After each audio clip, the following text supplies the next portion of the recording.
Inside a British fort in West Africa, the night carried a sound that refused to fade. Slow, heavy, relentless, drums pulsed through the darkness like a heartbeat echoing across the earth. Inside his dimly lit quarters, Governor Frederick Hodgson sat alone at a wooden desk, the glow of a flickering oil lamp painting shadows across his face. His hand hovered above a sheet of telegraph paper. The ink shimmered on the tip of his pen, trembling the way his fingers trembled. Sweat clung to his brow, not from heat, but from a quiet, growing terror he could no longer hide. He finally lowered the pen and wrote the truth he had spent days avoiding. "We are surrounded." For a moment, Hodgson stared at the words as if they were written by someone else. Outside the walls, the drums continued, slow thuds rolling through the trees, sinking into the soil, vibrating the bricks beneath his feet. He exhaled shakily, then wrote the next line. "Running out of food." His throat tightened. The final sentence felt like swallowing a stone. "If reinforcements do not arrive in 2 weeks, the empire falls here." When he finished, he placed the pen down and pressed both palms against his forehead. He could almost hear London reading the message, imagining the shock, the disbelief, the embarrassment. The British Empire, the most powerful force on earth, cornered, starved, and slowly crushed. By an army led by a woman old enough to be his mother. A woman London had never heard of. A woman history books pretended never existed. A woman whose name, spoken quietly in the villages beyond the fort, carried the weight of thunder. Yaa Asantewaa. The drums outside grew louder, as if her name alone could summon their rhythm. To understand why the British governor sat trembling over a telegram, you need to go back in time. Not a year, not a decade, but half a century. To a world Britain misunderstood, underestimated, and tried to erase. The year is 1850. And deep in West Africa, surrounded by forests so dense that European soldiers described them as walls of green, there stood a kingdom unlike any other, the Ashanti Empire. It wasn't a rumor. It wasn't a fable. It wasn't a scattered group of villages. It was a centralized, wealthy, militarized West African superpower. British merchants who visited its capital, Kumasi, wrote home in disbelief. Letters described vast courtyards, grand palaces carved with intricate designs, markets overflowing with artisans, goldsmiths, traders, storytellers, and diplomats. British visitors often compared Kumasi's ceremonial processions to the courts of European monarchs, not with condescension, but with awe. One wrote, "The people here wear more gold than our queen." Another admitted, "Their kings live in palaces that rival anything in Europe." But beneath the gold, beneath the wealth, beneath the military might, there was something else, something sacred, something Britain could not buy or intimidate its way into possessing. The Golden Stool. To outsiders, it looked like a beautiful object, a masterpiece crafted by the finest hands. But to the Ashanti, it was more than sacred. It was the soul of the nation itself, the living pulse of the ancestors, the spiritual bridge between the dead, the living, and the unborn. No king sat on it. No chief handled it casually. No European was allowed anywhere near it. To touch it was to touch the essence of the Ashanti. To sit on it was unthinkable. To demand it was a declaration of war. And Britain was coming for it.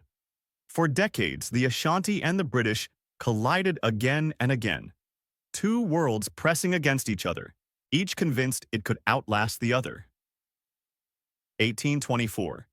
The British sent an expedition inland. They were destroyed. Their governor killed. His skull later turned into a ceremonial cup. 1825. Another British attempt. Another defeat. 1826. Stalemate. By 1873, the British were done with losing. They returned with modern rifles, advanced artillery, and industrial firepower. They marched into Kumasi and burned it to the earth. Flames rose above the treetops as the British celebrated, believing they had finally dismantled the Ashanti for good. But the ashes cooled, and the Ashanti rebuilt, again. The British watched this revival with anger and fear. A kingdom they had burned to the ground was rising like nothing had happened. The Ashanti were not bending. They were not surrendering, they were waiting. For their king, for their unity, for their identity. And Britain hated waiting. By 1896, they switched tactics. They invited King Prempeh to a peace negotiation. He arrived in full regalia, shining with gold, expecting diplomacy. Instead, British soldiers stepped forward. Guns raised. King arrested. Authority stripped. Exiled across the ocean to the Seychelles. They believed the Ashanti would finally crumble. Without a king, without an army, without leadership. Governor Hodgson, newly appointed, believed he was walking through the ruins of a once powerful nation, a defeated people, a conquered land. But he did not understand what the British never understood.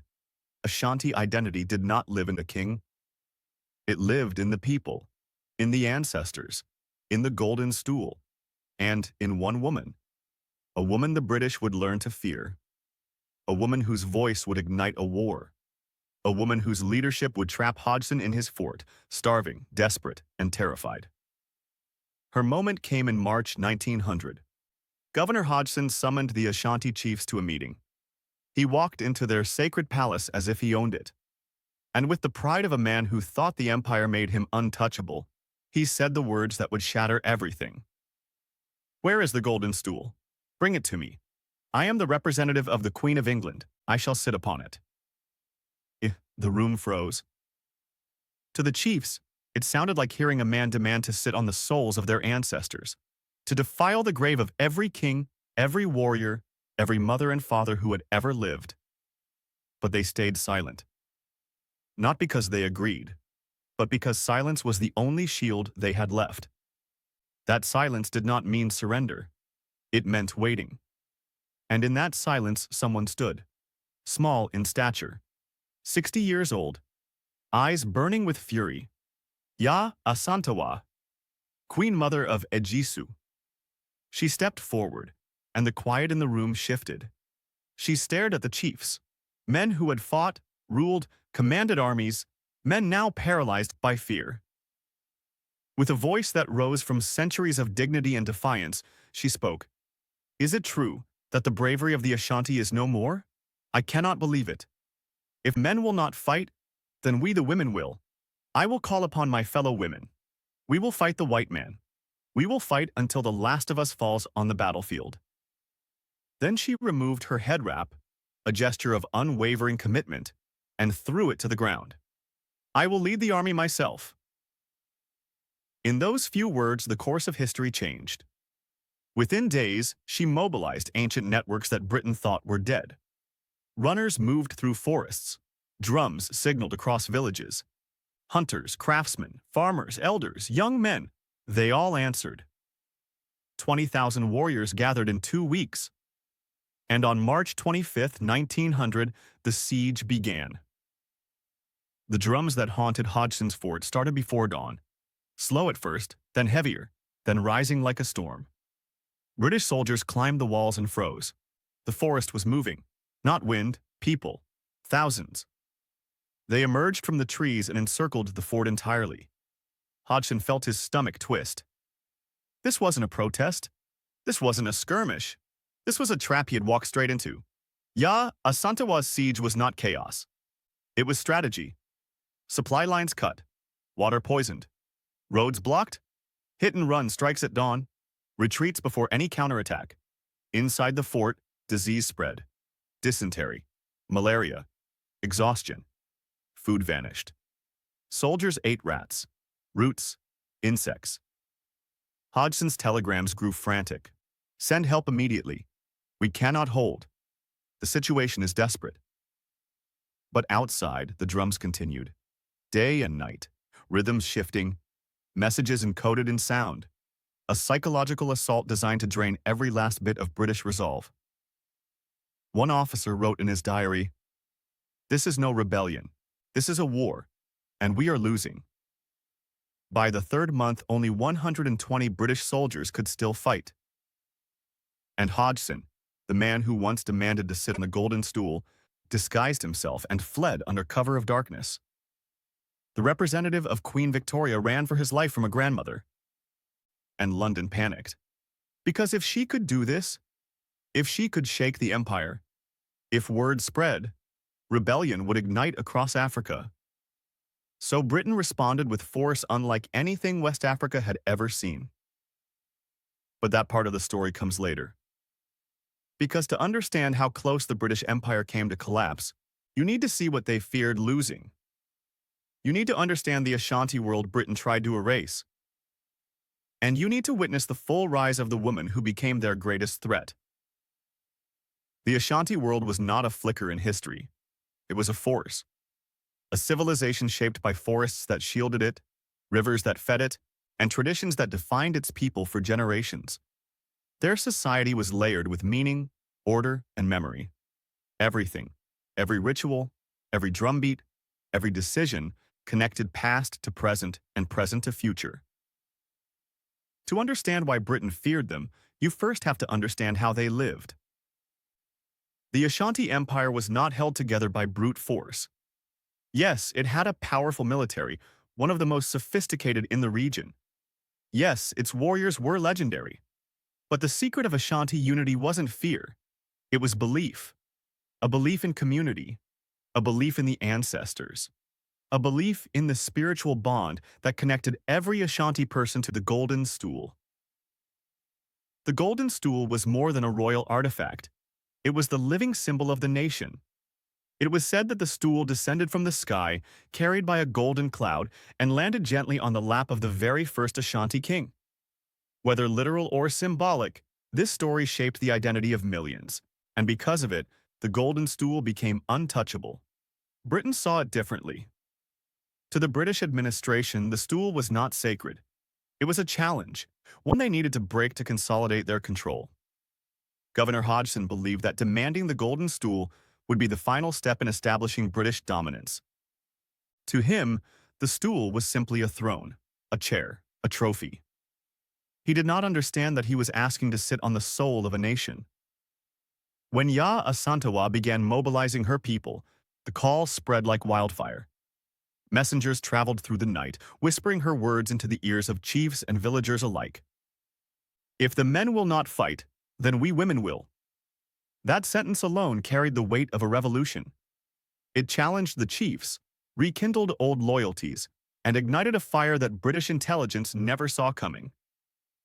Villages that had seemed subdued suddenly came alive. Hunters sharpened their blades, blacksmiths forged spearheads, repaired rifles, and shaped new arrows. Women pounded fufu in rapid rhythm, sending coded signals that announced the coming war. Drummers beat ancient patterns that had not been heard in decades. Rhythms reserved for moments when the nation itself was under threat. In those early days of the uprising, the forest seemed to shift. Footpaths filled with warriors. Hills echoed with war chants. No British patrol could move safely. No supply wagon could pass without being ambushed. Even the rivers, once quiet, carried messages downstream. Canoes painted with symbols that told villages to prepare for battle. The Ashanti world woke up. Under Yaa Asantewaa's command, the old military system reactivated. It was a system Britain believed was dead. But it wasn't dead. It had only been waiting. Young men carried carved horns made from antelope horns and played signals that spread across valleys. Older warriors, veterans of earlier wars against the British, joined them. Women moved with determination, carrying food, water, bandages, and sometimes weapons hidden beneath their cloth. For most of her life, Yaa Asantewaa had been a queen mother, a respected elder, a political advisor. But now, people saw her differently.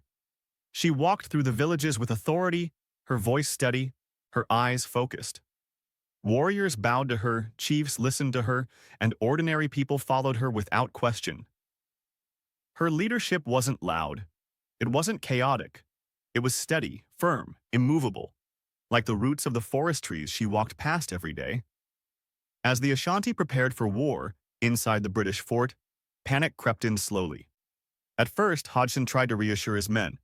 He told them it was a minor uprising, a temporary disturbance, a display of dissatisfaction that would fade quickly.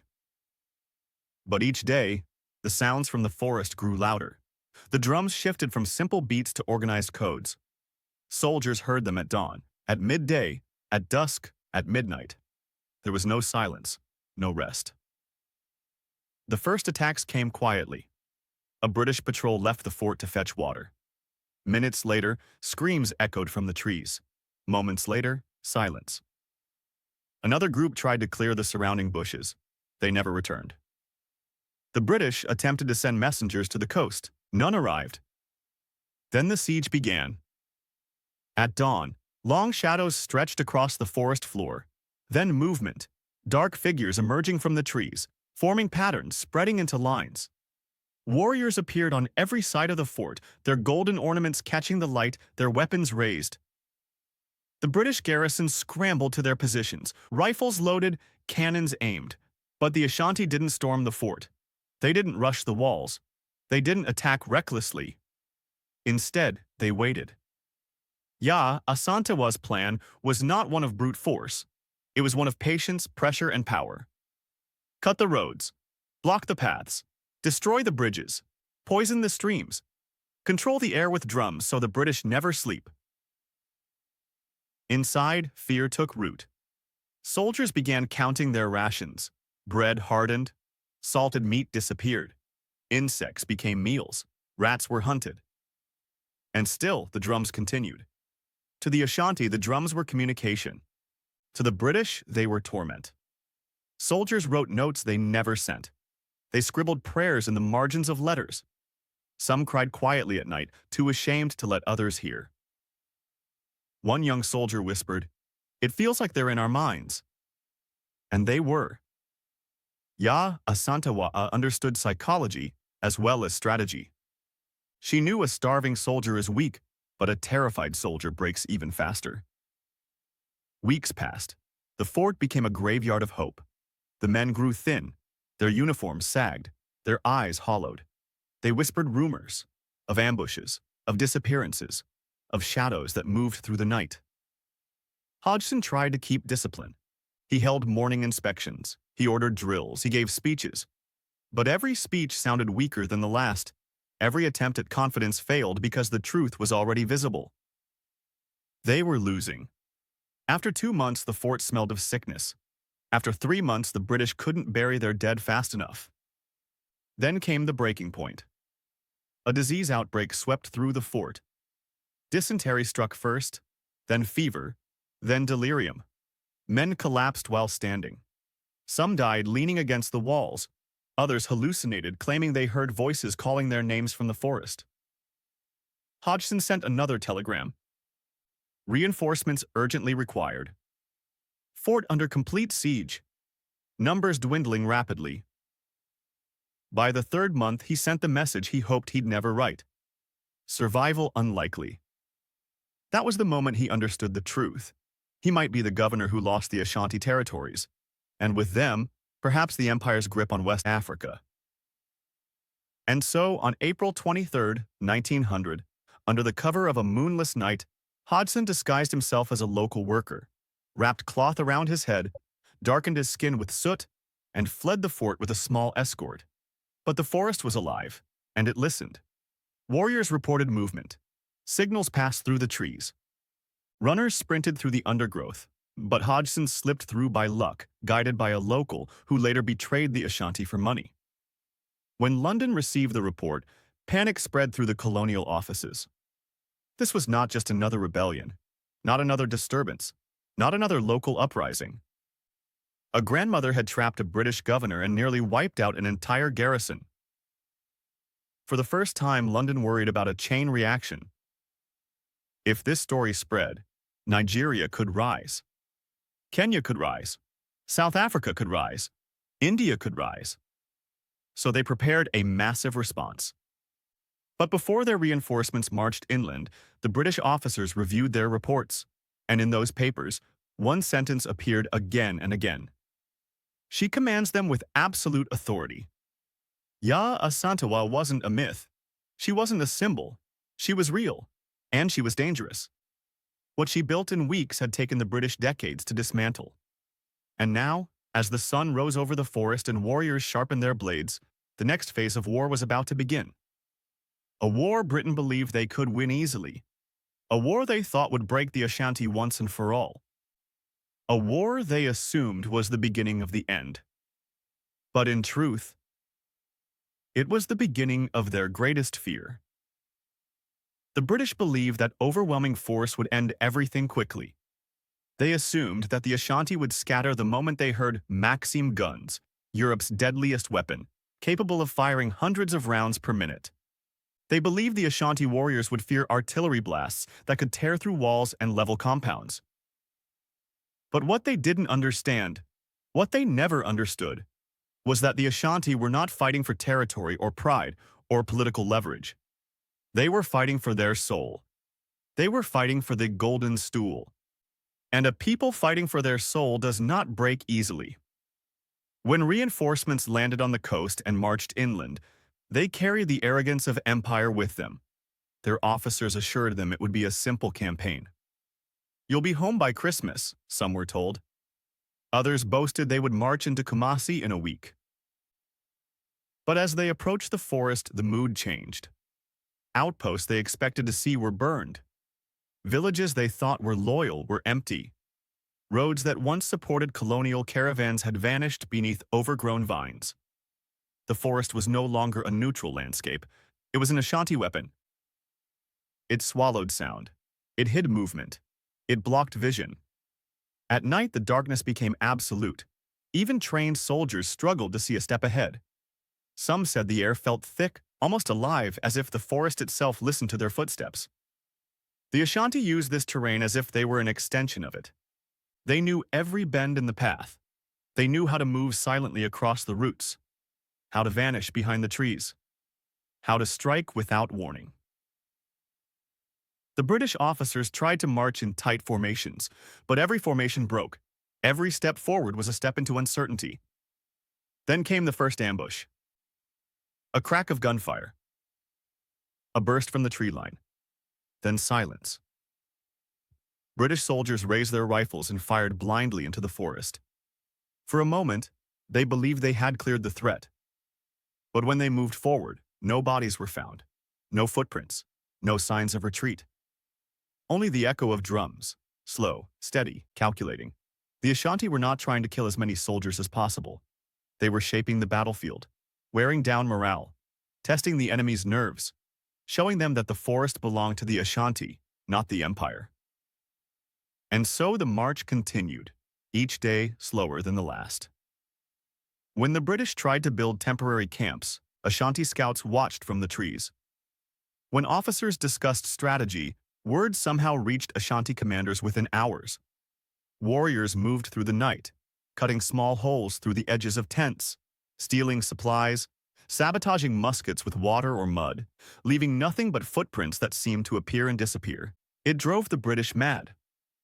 By the time they reached the outskirts of Kumasi, they were exhausted and demoralized.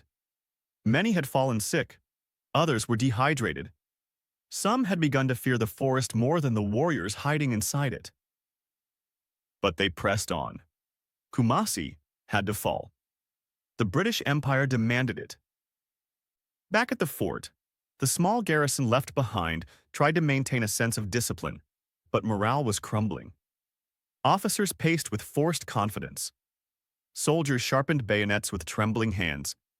At night, whispers filled the dark corners of the compound. Some claimed to see figures moving past the walls. Others swore they heard voices calling their names. A few reported glimpses of torches flickering in the distance, forming lines like fire serpents across the hills. They weren't hallucinations. The Ashanti were there, watching, studying, waiting. And among them, Yaa Asantewaa moved like a shadow, not always at the front, but never far behind. She met with chiefs daily, received reports from scouts, listened to every detail, and made decisions with a clarity that stunned even her own commanders. Some had doubted her at first. No woman had ever led an Ashanti army into war. But each passing week erased doubt. She understood strategy. She understood morale. She understood the psychology of siege. But more importantly, she understood the Ashanti spirit better than anyone. She knew when warriors needed rest. She knew when to strike and when to vanish. She knew how to keep the people unified despite fear, hunger, and exhaustion. It wasn't charisma alone. It was conviction. For Yaa Asantewaa, this war was personal. She had seen her king taken. She had seen her people humiliated. She had heard the threat against the Golden Stool. And she refused to let history remember the Ashanti as a people who surrendered their soul.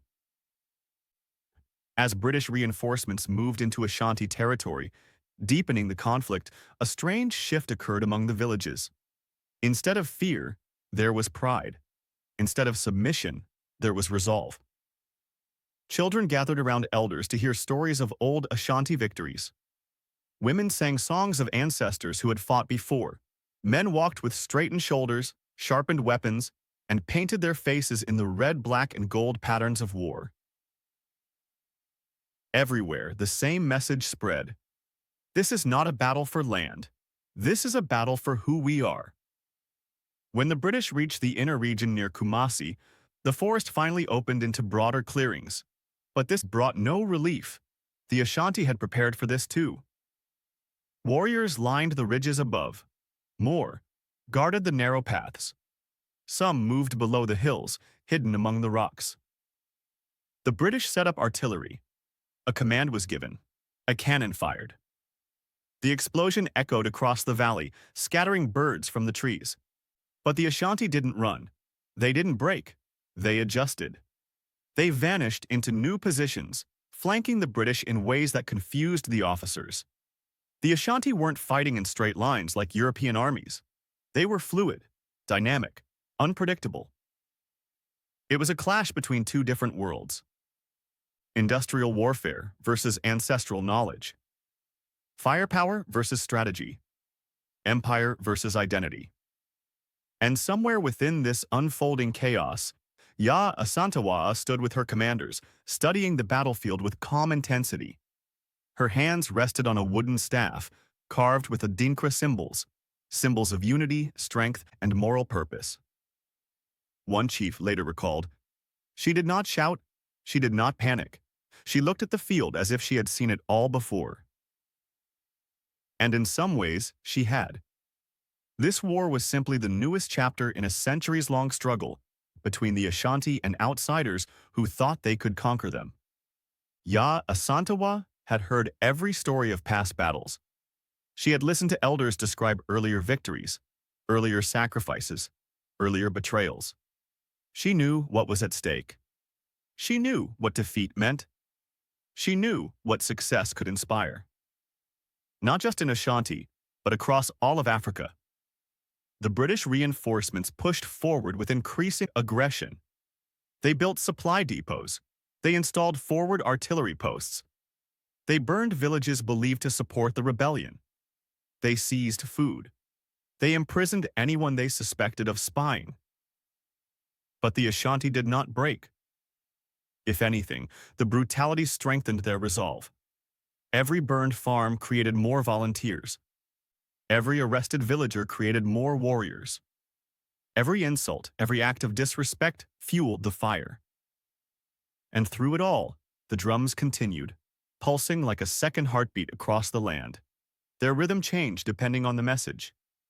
Some beats signaled movement. Others signaled retreat. Some warned of danger. Some called for reinforcements. To the Ashanti, these rhythms were language. To the British, they were a constant reminder. You are surrounded. You are watched. You do not belong here. As the days stretched on, the siege tightened further. Tension grew. Skirmishes multiplied. Reports spread of entire British scouting parties disappearing without a sound. Every victory, no matter how small, fed the Ashanti spirit. Inside the British command tent, frustration boiled. Officers debated tactics late into the night. Some blamed the terrain, others blamed the troops. But privately, many blamed something else, the woman leading the rebellion. Whispers circulated. She is unpredictable. She is relentless. She is everywhere.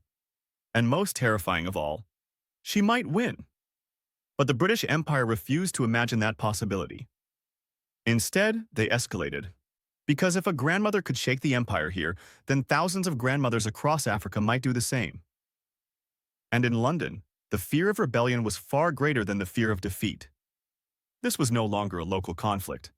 It was a warning, a threat, a spark that could ignite an entire continent. And Yaa Asantewaa knew it. She didn't just want victory. She wanted history to remember that the Ashanti fought even when the world said they should kneel. Even when their king was taken. Even when their land was under siege. Even when the mightiest empire on earth marched against them. For her, the forest was not a battlefield. It was a promise. A promise that the Ashanti people were not done yet. The British advance intensified. Their reinforcements pushed deeper, burning fields, seizing food stores, and targeting villages that supported the rebellion. They believed scorched earth would force the Ashanti to surrender. They believed hunger would break resolve. They believed fear would fracture unity. But the Ashanti had lived on this land for centuries. They knew how to survive. They knew how to hide supplies. They knew how to move through the forest like wind.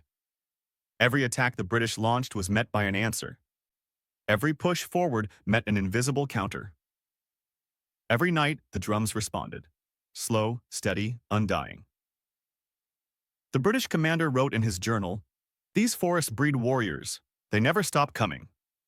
Still, Britain had something the Ashanti could not match: industrial firepower. Artillery, Maxim guns, endless ammunition, endless replacements. The Ashanti fought with everything they had: spears, muskets, handcrafted rifles, and sheer determination. But they were fighting an empire that could afford to lose men and machines. The Ashanti could not. Slowly, painfully, the tide turned. One by one, outposts fell. Food became scarce. Villages evacuated. Warriors grew thinner, weaker, but never quieter. Yaa Asantewaa refused to retreat. She moved through the camps, encouraging the wounded, lifting spirits, reminding them what they fought for. "The Golden Stool lives in each of you," she said. "Fight for the ancestors. Fight for the unborn." But even she knew the cost. By August of 1900, after months of resistance, the Ashanti faced a truth no one wanted to speak. The British were closing in. The empire was tightening its grip. The forest, once their greatest weapon, was no longer enough to hold back machine guns and artillery. And then, betrayal. Someone revealed her location. No one knows if it was fear, money, or desperation. But one night, British soldiers surrounded a hidden village where she had been resting with a small band of fighters. They struck at dawn. The air filled with gunfire. The forest echoed with shouts. Warriors fought to protect her, but they were overwhelmed. Yaa Asantewaa was captured, chained, paraded before the towns she had inspired. The British believed this humiliation would crush the Ashanti spirit. It didn't. Even in chains, she held her head high.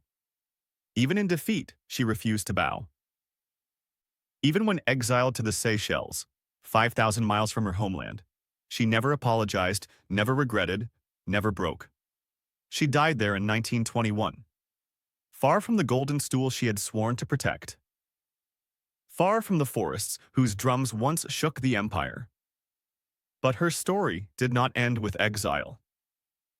The British declared victory, annexed Ashanti lands, claimed the war was over, taught their version in schools, erased her name from the textbooks, labeled the rebellion as a minor disturbance. But something happened they never expected. They never found the Golden Stool. The Ashanti hid it in a place known only to select elders, a place passed down in whispers, a secret kept alive even in the darkest days of colonial rule. The British searched for 20 years. They interrogated villagers. They offered rewards. They even tortured some for answers. They found nothing.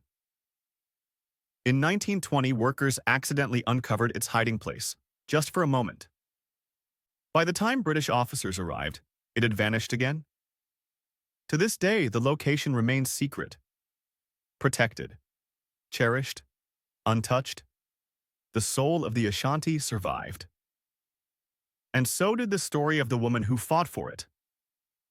When colonial rule weakened, her name resurfaced, whispered at first, then spoken boldly, then celebrated across Ghana when the country gained independence in 1957. Statues rose. Streets were named after her. Schools, hospitals, monuments, all honoring the grandmother who nearly shook the British Empire to its knees. Today, in Kumasi, her memory stands tall. A warrior queen, a leader, a symbol of resistance. Not because she won the war, but because she proved that even when history tries to erase you, even when the empire hides the documents, even when the conquerors rewrite the story, truth always finds a way back. The British won the battlefield, but she won something far greater. She won the story. And stories last longer than empires. Her voice echoes in every struggle for freedom across the continent. Her courage inspires every act of resistance. Her legacy breathes in every grandmother who refuses to surrender. Yaa Asantewaa fought so her people would never forget who they were. And now, neither will you. History isn't written by the victors.